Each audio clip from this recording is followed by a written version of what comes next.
Welcome to session 1. The focus of this session is lesson planning. Before you follow the video, please consider and discuss, if possible, the following questions. What do you think about when you plan a lesson? Does your school or college have a lesson template? And are you happy with it? Imagine you have to write a full, detailed lesson plan. What do you need to consider when lesson planning? Discuss this with your colleagues or take a moment to think about it. Qualified teachers in the UK will be trained to consider the following things when lesson planning. All of these things mentioned on the slide need to have the learner at the centre.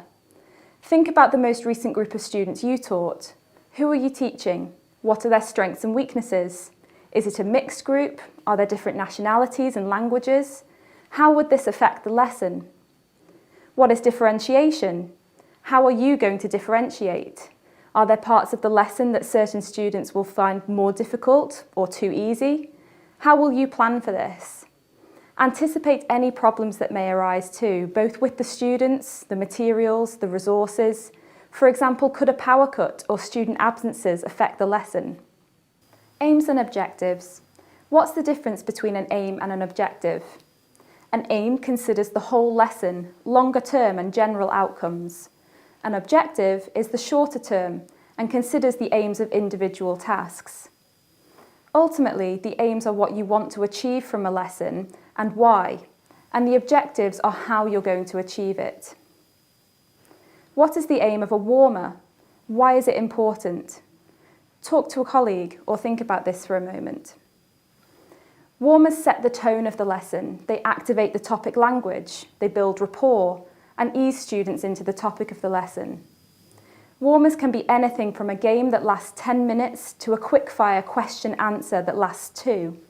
It's anything to start the lesson off on the topic or theme, set the tone and get the students focusing on English. They also provide the teacher with the chance to see what mood the students are in, who is outgoing and who is quiet that day. The teacher's book includes an optional warmer for every topic in the General English series. These are suggestions and you may have your own ideas and adaptations to make. Many teachers forget or choose not to think much about timing when lesson planning. This is because they may take a more relaxed approach to tasks, hoping that it becomes more student-led. This is a good thing to keep in mind. Timing should be flexible for such occasions, but it's still important to have an idea of how long you intend to spend on each task. Again, in the teacher's book, timings are provided for each task. Timings are determined by the aims of the task and how long it should take to carry out and give feedback on. Interaction. What do we mean by this? What kinds of interaction can there be?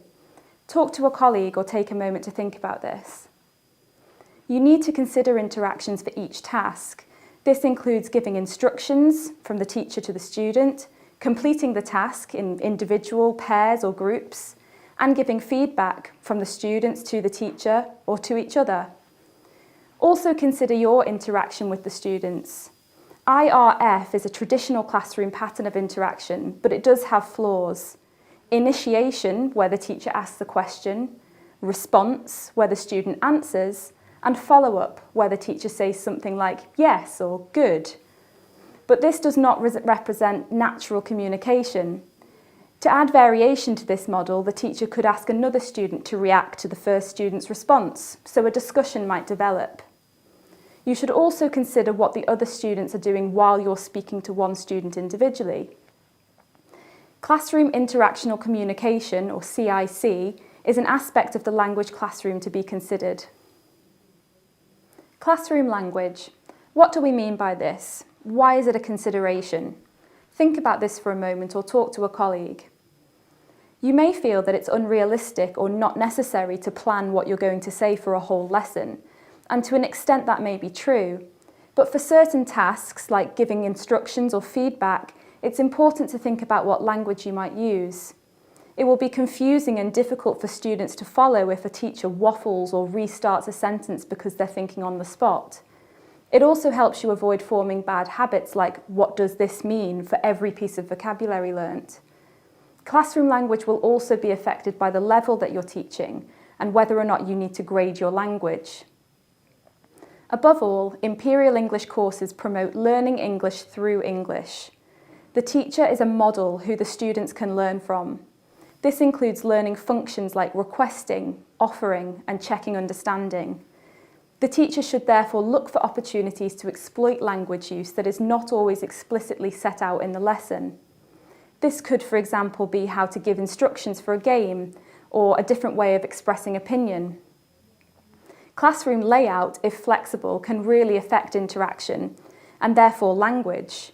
Do you need to change the layout of your classroom or keep it the same? Why?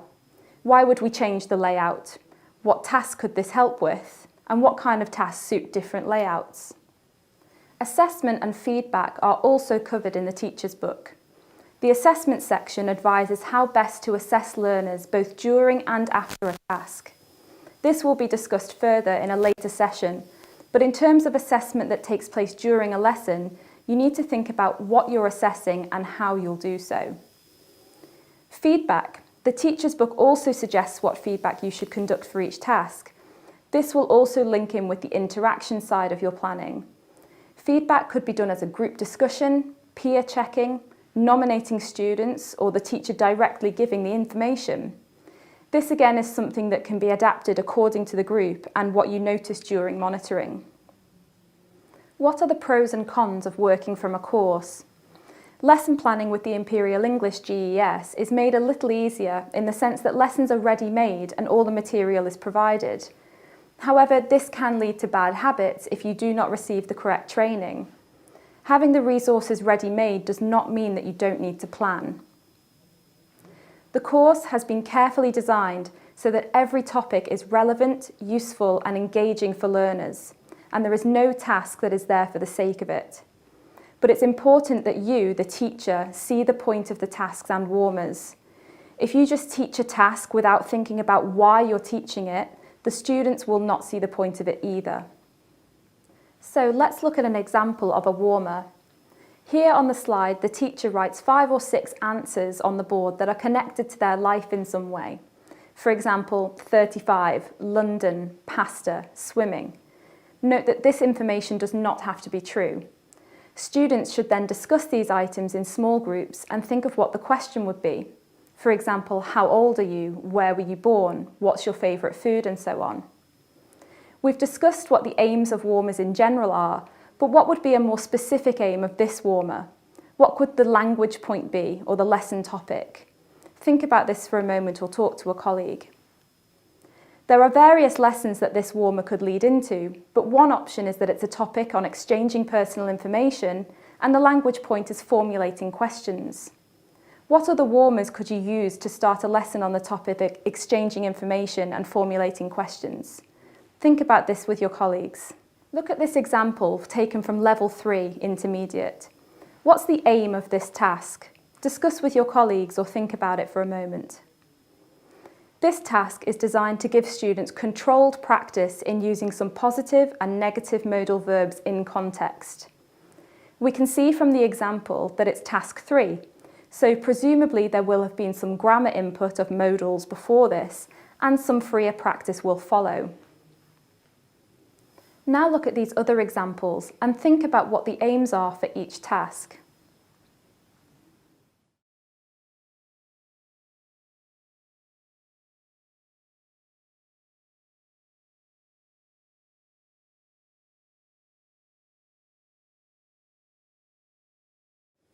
Here are the aims for each task. The first task, taken from Level 3 Topic 5 Task 1, aims to introduce students to the lesson topic of education and school, and the language focus of comparatives and superlatives to encourage students to express their ideas and opinions freely.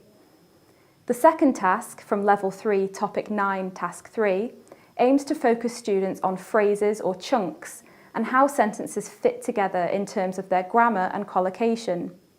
It also introduces advice and feedback phrases to presumably be used later in the lesson. So let's look at a sample lesson plan. Let's say this is a 60-minute general English speaking lesson with a focus on exchanging personal information. Take 10 minutes to plan what activities you could do for this lesson. Now that we have our stages of the lesson, we need to think about the top section. What are the aims of this lesson? It's useful to use these sentence stems when creating aims. It keeps the focus on the learner and ensures that you're being realistic. Think about these aims and take a moment. The next is differentiation. What kind of differentiation might we need to consider here? Ideas might include stronger or weaker students, learning styles, background, difficult students, and quiet and loud students. What problems might arise in the lesson? Think about problems with the tasks themselves or the resources. This is the kind of detail we would expect from a lesson plan. It needs to be logical, accessible, and useful. A teacher that was called to cover your lesson with 10 minutes notice should be able to follow this plan easily. These are the hashtag words to take from this session. Write a short summary of the session using the hashtag words and examples where possible.